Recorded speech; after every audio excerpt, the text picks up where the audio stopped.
You're all my children now. Welcome to Wonderland.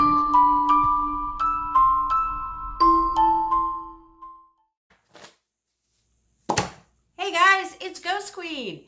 It's Wednesday, it's hump day. I hope everybody's having a great week. It was time to make a video. Now, I do want to just immediately pay homage to the fact that today is the anniversary of a very well-known and famous maritime disaster, probably the most well-known, which is the sinking of the Titanic. Now, on April 15th of 2012, of 1912, the Titanic was on its maiden voyage to New York City from Europe, and it sunk off the coast of Newfoundland when it hit an iceberg. And although it was touted as an unsinkable ship, it did just that. It sunk. The iceberg ripped a huge hole in the hull, and it went down very quick. So it's a really sad story. We've all seen the movie and the and the romance and all that, but not a very romantic story. Very sad, very tragic. You can only just imagine what it was like to freeze to death in those very frigid waters. Now, more women survived than men, and that's thanks to the men who were doing the behaving with chivalry and putting the women in the life rafts so that they were saved. And that goes for both the first class and the second class passengers, it should be noted. But many people stayed on board knowing they probably didn't have a chance of survival, that didn't even try, which is really sad, really sad to think about. And then many did try to survive and didn't. They just froze before they were, or they died of hypothermia, probably more like it, not froze to death, but died of hypothermia. I don't know how fast the freezing was happening in the waters, but, they were too cold to survive for long. So if you didn't get in a boat, you weren't going to survive. And, it took some time before the survivors started getting rescued, and it just wasn't quick enough to, rescue the people that were in the water. And some went down with the ship. Very sad story.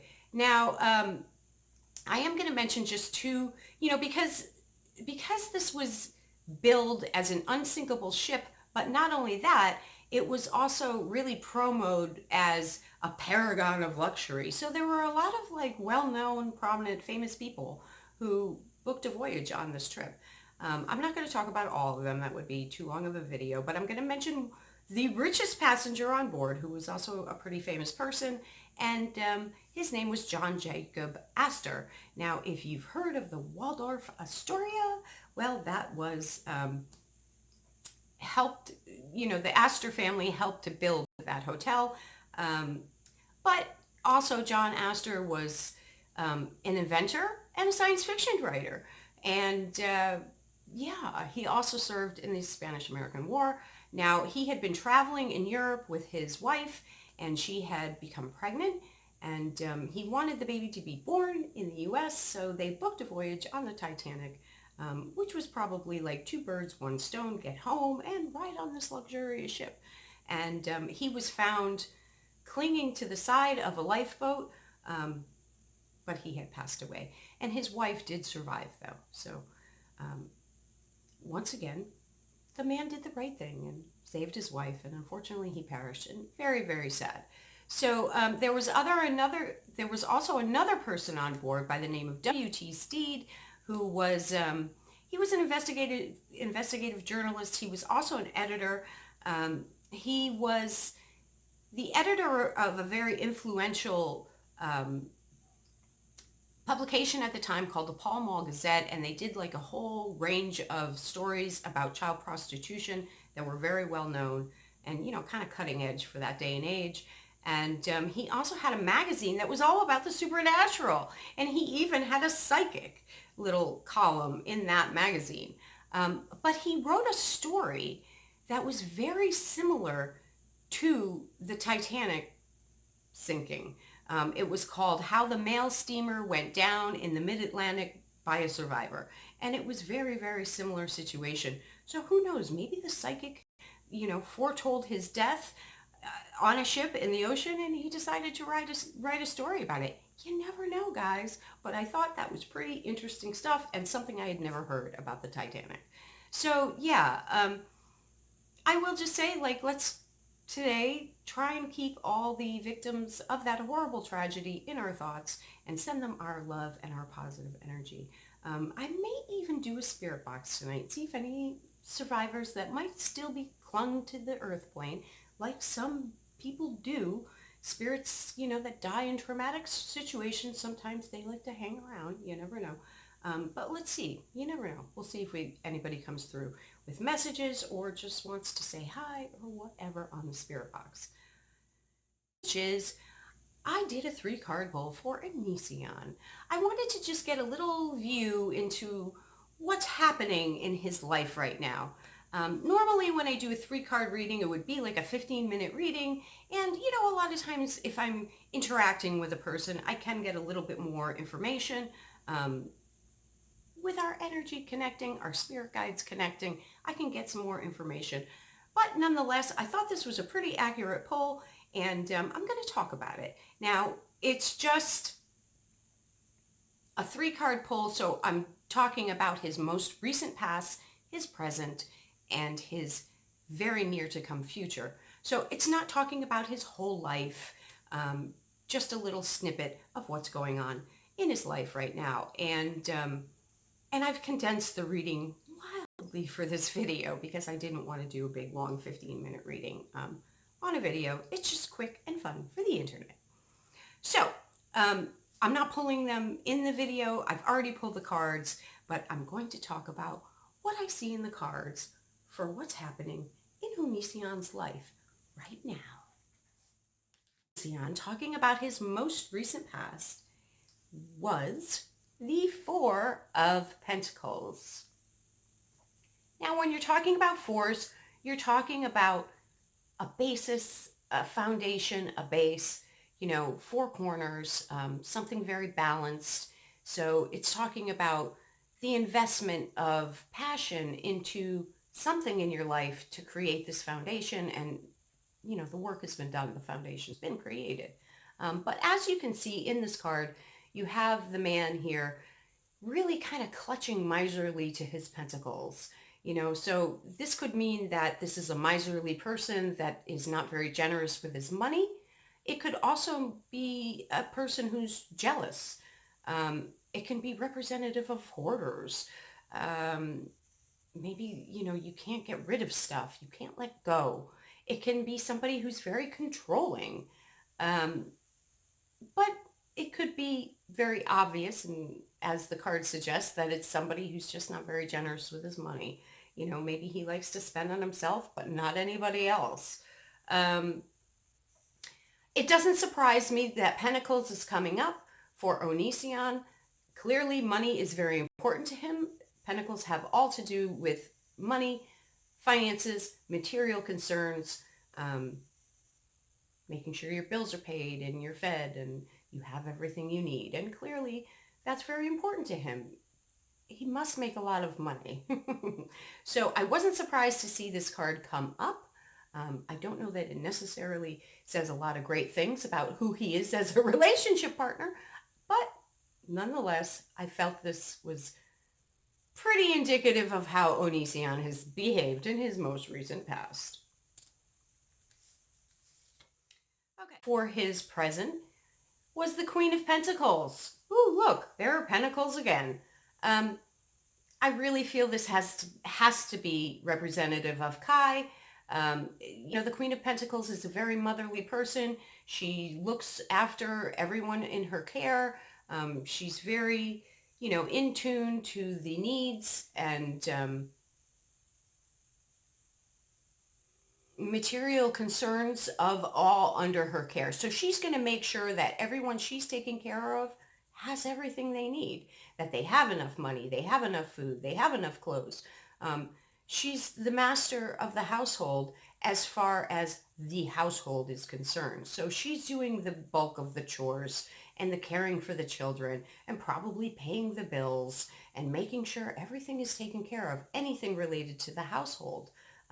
So once again, this and the fact that this card came up lets me know too that Onision is relying very heavily on her. Okay, he's very dependent on her, just as dependent as she is on him. I think it's a codependent relationship. I even wonder if Kai might have some money of her own.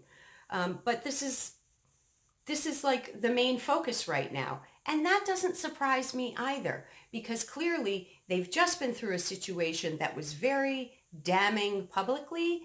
And what did we not see? Kai!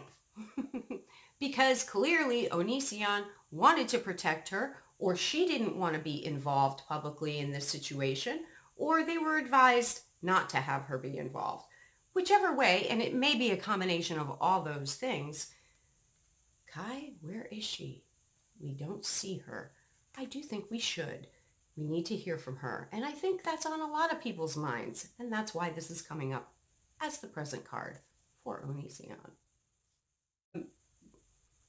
To tell about what's happening in Onision's near future. Okay, so we're not talking like way down the line. This is what's coming right down the pike.